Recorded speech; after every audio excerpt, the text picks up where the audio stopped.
Awesome. So good to see you guys. We just want to, I guess, slight little update, I guess, on things we can talk about. Some things technically we can't because maybe things aren't official with recruiting or positions and all that kind of stuff. But it's been here. When did we get here?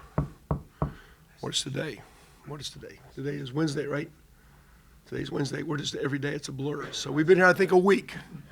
We took some time coming off the last game and kind of worked from home with a couple of guys and via Zoom and phone calls to try to generate some work as we came up short in that playoff game. And then so we're working from afar with the kids not being on campus as much as anything, trying to delay temporary moving costs so we could have more days on the back end than on the front end when nobody was here. I thought we could do things virtually. So been going at it pretty steady, not by no means working hard, but just kind of steady as we go. Again, appreciate you guys being here, and got a chance this week.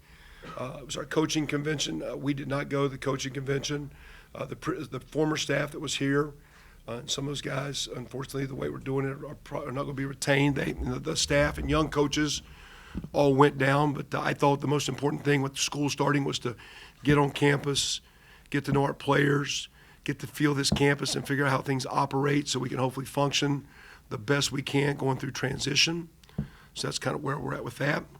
And, for example, I just realized you guys get to park out front, close the door, and they make us park across the street. So if I could maybe become a podcast media guy, maybe DT can get me media access so I can park outside my door. So our media gets better parking than we do. So I'm just trying to be observant and notice how we operate. So I noticed that. So I'm excited for your parking spaces and see what we can do to enhance ours. I will say this. I did have the opportunity once before to be a head coach and didn't get a parking space. At least here we do have a place to park. So not with the ego. That was kind of cool. I was like, okay, yeah, thank you.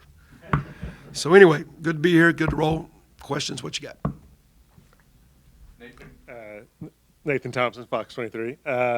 Coach, you talked about now that you've been here, settled in a little more, you want to get to know the players and your situation.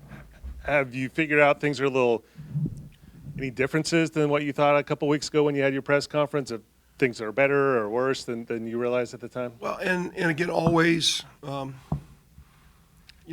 somebody comes in new, okay, it's going to be better. Something wasn't done right, or why was it? Really just trying to figure out, the habit, the way the things kind of have worked and why.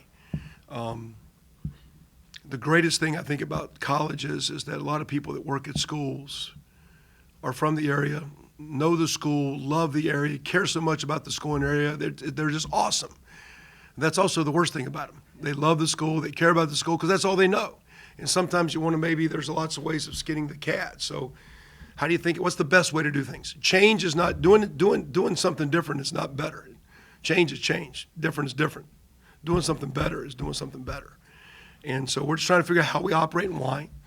Maybe that's a good way.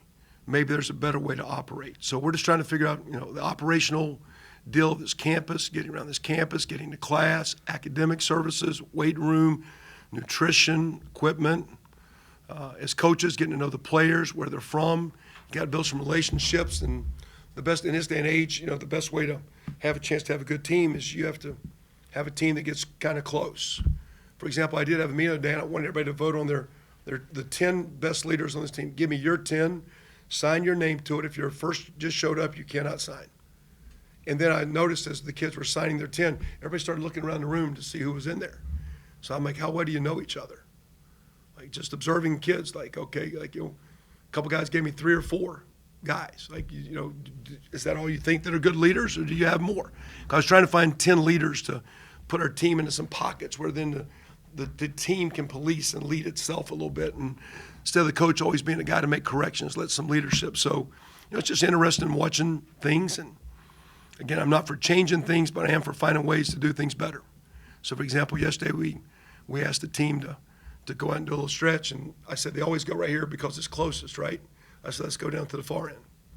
Why? Well, just to be a little bit different, but to just be a little farther. Let's don't do the easy way. And we only went 80 yards. It wasn't like we're a better conditioned team by going 80 yards, but let's find a new way of parking our cars, and having a better park spot. So I like the bodies I see. I like the vibe. There'll be some buy-in. There'll be some buy-out, I bet. But in general, I think it seems to be, and the coaches that have came in like are good-looking kids, you know, and we got some work to do, but I kind of like where we're at. And again, the transitions always, you can have some guys come through the cracks and have some hiccups and some bumps along the way that you don't want to have. But I'm very encouraged and, like I say, very excited about starting. Now taking over a program kind of in the age of the portal here and NIL, does it make it easier to take over a program because you can get guys in easier, or you also have to recruit your own guys more? Well, you got to, as far as getting them in, I mean, first of all, when it's late, there's a reason why guys are in the portal. And we've looked at a few. I'm not a huge fan of it. It's just a little bit the way it is. It's a little bit like junior college recruiting now, where you get a guy for 1, 2, 3 years. I think guys, you got to be careful guys that jump around a lot, because guys that jump around never develop and get better. It's a developmental game. It's a developmental sport. It's a developmental players, so guys have to develop. So guys always looking for another place. I talked to a recruit that I thought we had a chance to get, and he told me he was going to go to another school, and I said, well, and he was a regional guy. And I was like, hey, well, I could say if it doesn't work out, come back. I said, personally, I hope it works out, because I don't want kids to go somewhere and then change. You like for people to go somewhere and be, I'm old enough, I like 4-year guys, but unfortunately we'll have players that maybe do well enough that will get opportunities if they want to, quote, play at bigger places. Guess they can. We could go outside to find guys.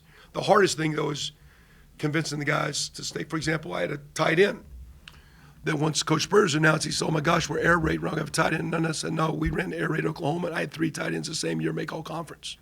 Why? Because they were all NFL players. They were all on the field. If you're good, we'll get you on the field. If you're not good, you'll stay on the sideline with me. And so, but in this day and age, it's kids talk a lot, kids worry a lot. And the hardest thing to me was trying to convince everyone just to stay calm and give it a chance to be at the school you chose. And we'll do our darndest to get to know you and connect and move forward. I know you can't talk about specific guys who are committed, but when it comes to the portal, were you kind of looking for guys who had ties to the area or ties to the team? What are those? That's appealing. Like I was asked when in coming here, how would you help attendance? And I said, well, it'd be nice to have some local guys, because that'll bring some. But those are just a few bodies, the family. I mean, Coach Spurrier's got 7 kids, so attendance went up. Now, he don't, they ain't paying we didn't create income, but we'll have more bodies sitting in the stands. I got 5 with they're here, so that's why we added 12 just with 2 families. So you had some local kids, you had some families, but that doesn't. To me, you got to have, you need to have a good team to get people in the stands. I do think that this school, because its unique ties to this great city, can provide opportunities that maybe other schools can't. We should be a strong candidate for an in-town guy because of the brand of this university with where you're from. If you want to stay in this region, regionally, it's a tremendous education nationwide, worldwide, but regionally, you can have a lot of contacts, I think, with playing with our program in a TU degree. So, that means you want to start, but I'm not going to take a local guy that's not we got to get the best players. I thought some of these guys were one. As I came in on the front end, I tried to eval the team as best I could, meet with the coaches as best we could that were here, meet with every player, and I gathered what I felt was my personnel of what I thought. Didn't watch a bunch of tape.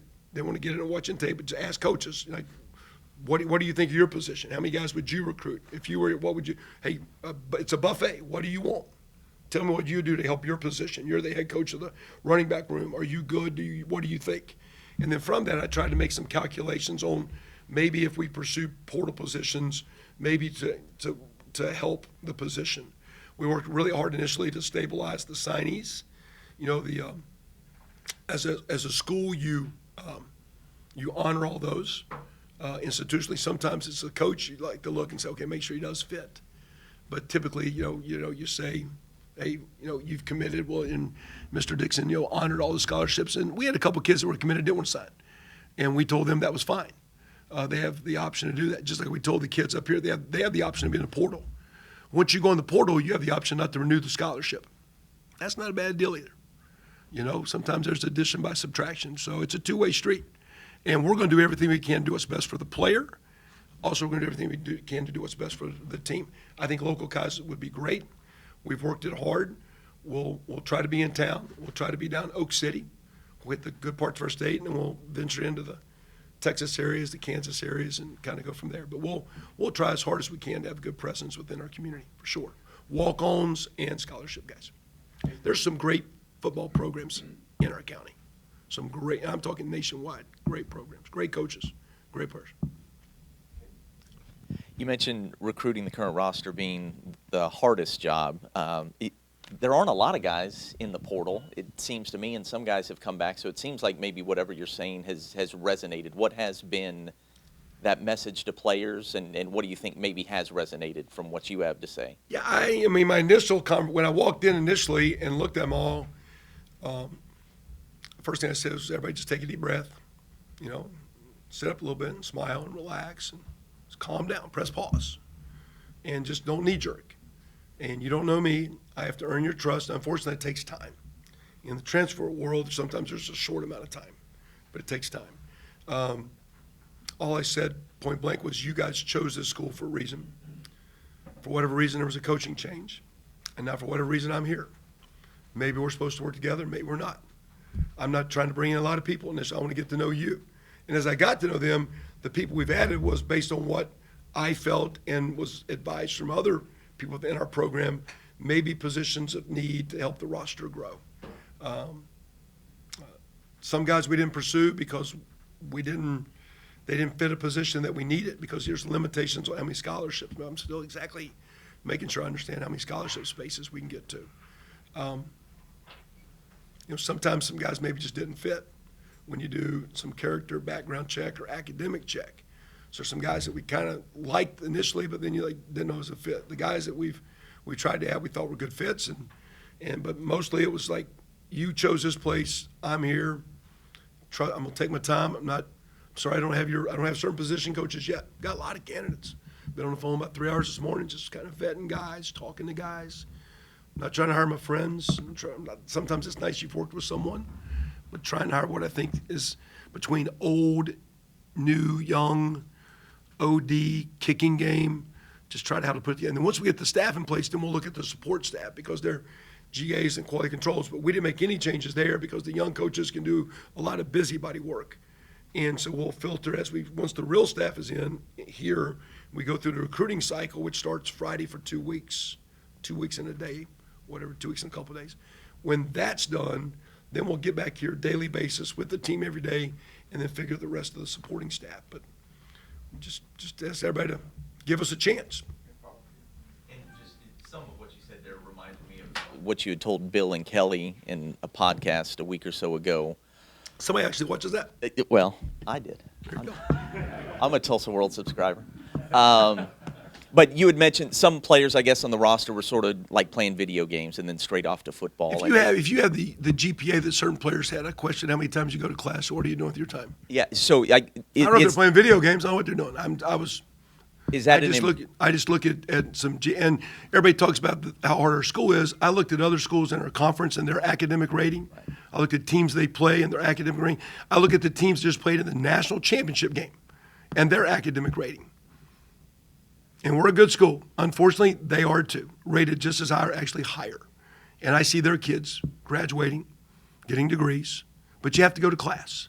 You have to turn in work on time. And when you look at certain GPAs, I went here, but I don't know how you had to work hard to have that low a GPA a couple times. We had some unbelievable 4.0s. I saw some high ends and some low ends, and we got to figure out why. And unfortunately, the grades weren't good. Like I said the other day, I mean, the academic people are up there, got their jobs, the coaches got fired. So I guess it's my job to make sure we get our academics straight.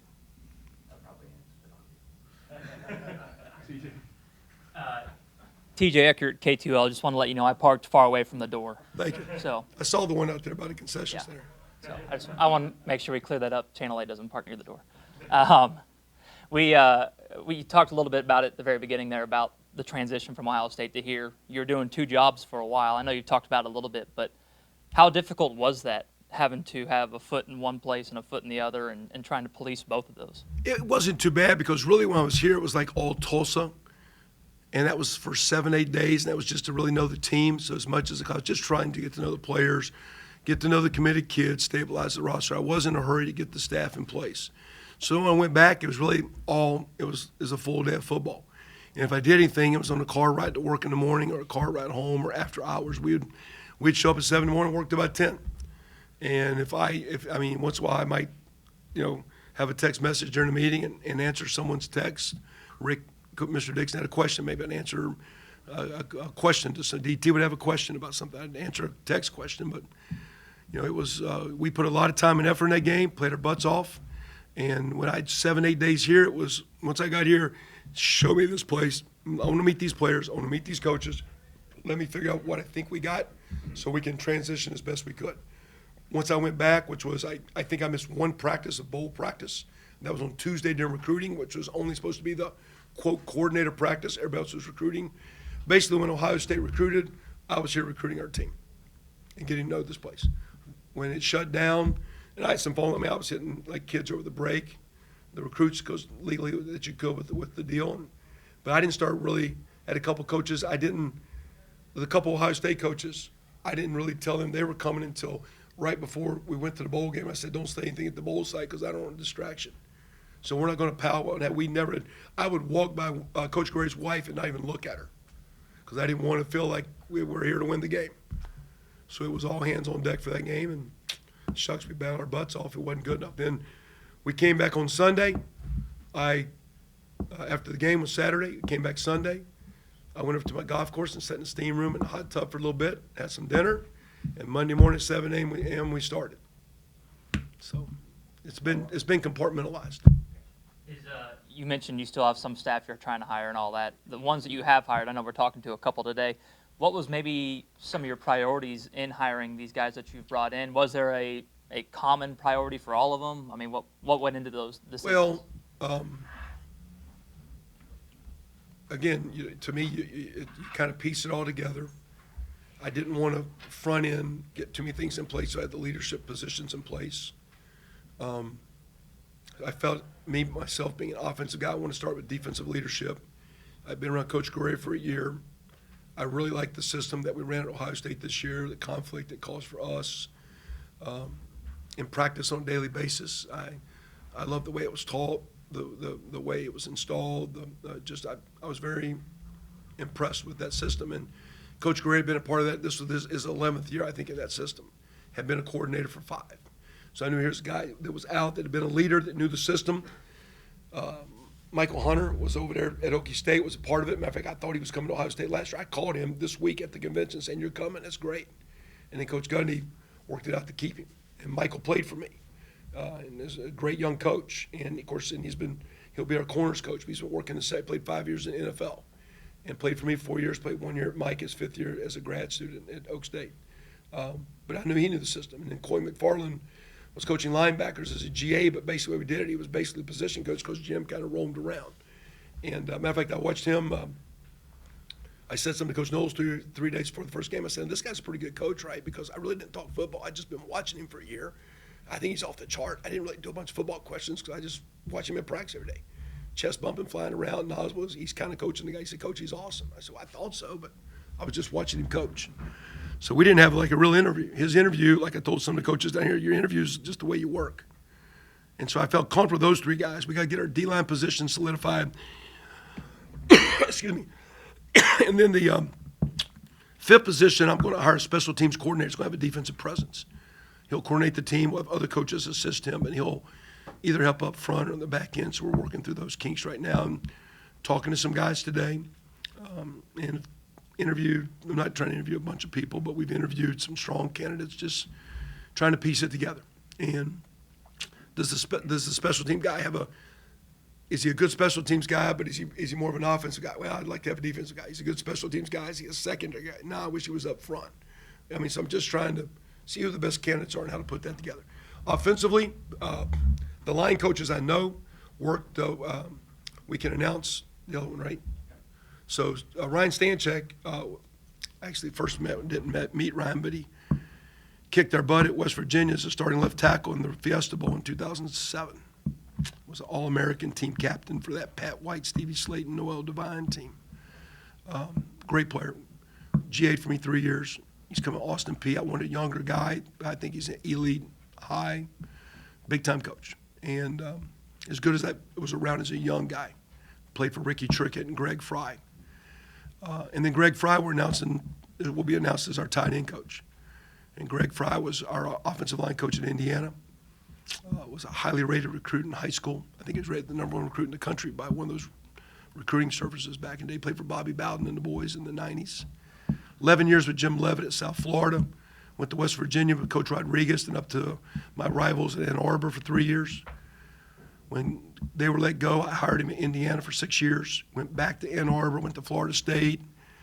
When the Browse kid came in and wanted his line coach, he went over to Florida as an analyst. Went up to Duke with Coach Cutcliffe.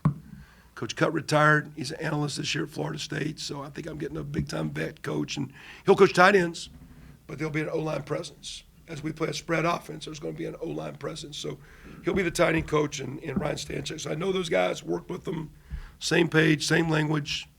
I'm a line guy. A lot of great candidates, a lot of people we know, like those two guys. And then Steve and I go back. When I first got hired at Oklahoma, he was there for about a month or so, and his father got the Florida job. Left Florida and got the Washington job. And I'll tell you a true story on that one. I got hired when Mangino went to Kansas.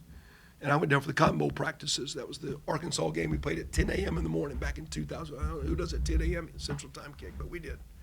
On New Year's Day, after New Year's Eve, it's like, what are we doing? And a couple days later, Coach Spurrier resigned at Florida.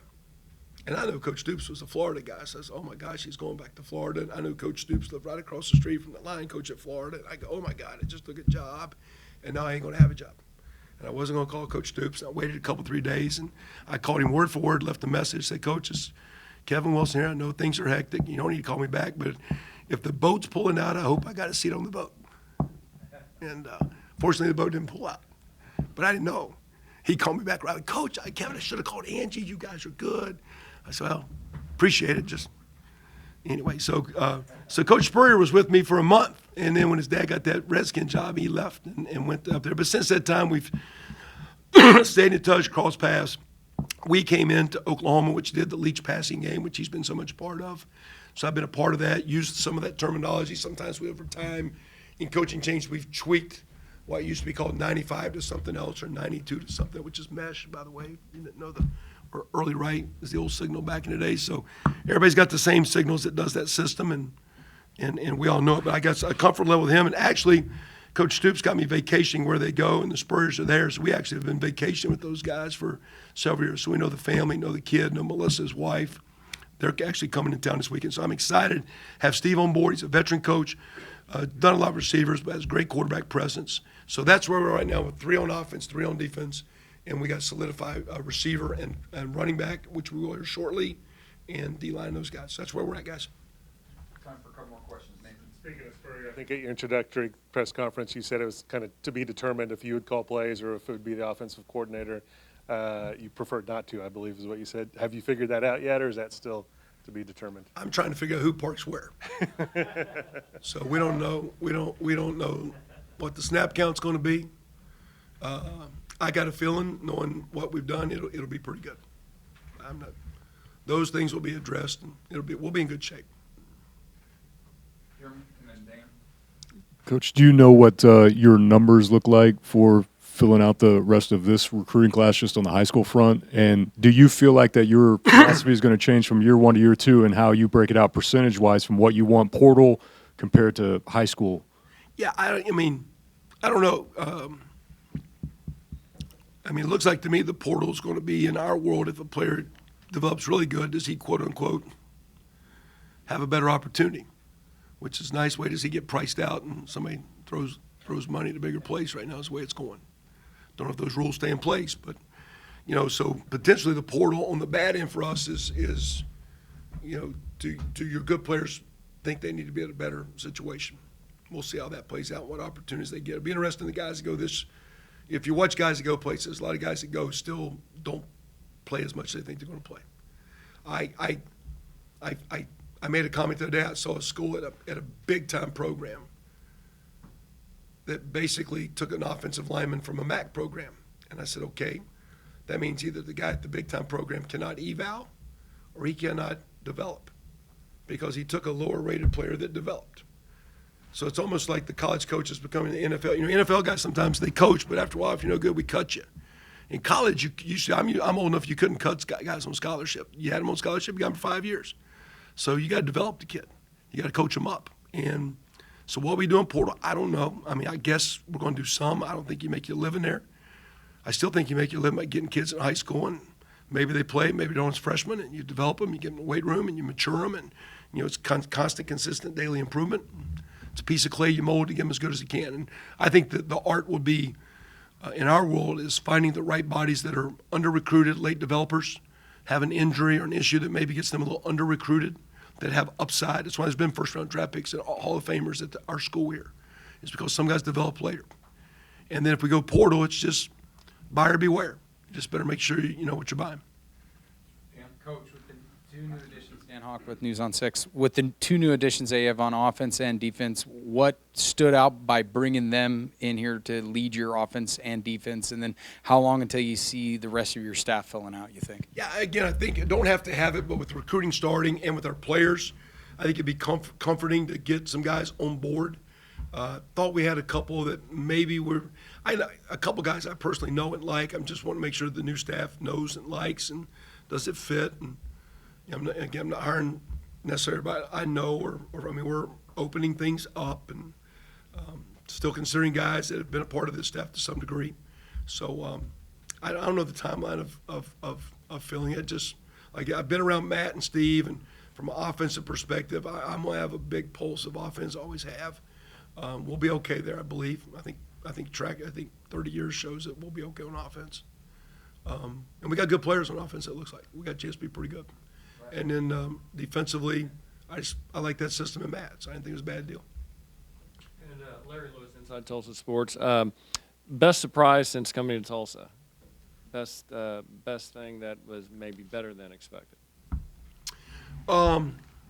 One, I mean, I think the functionality of our setup is really good. And I think if we can get some things on board and get some staffs on board about how to support our players in weight room and academic and nutrition, because one of the uniqueness is that we're small enough that you can stay pretty connected. And so I think there's the ability. I've been impressed with the vibe of the kids. I've been impressed with their body types. We got work to do.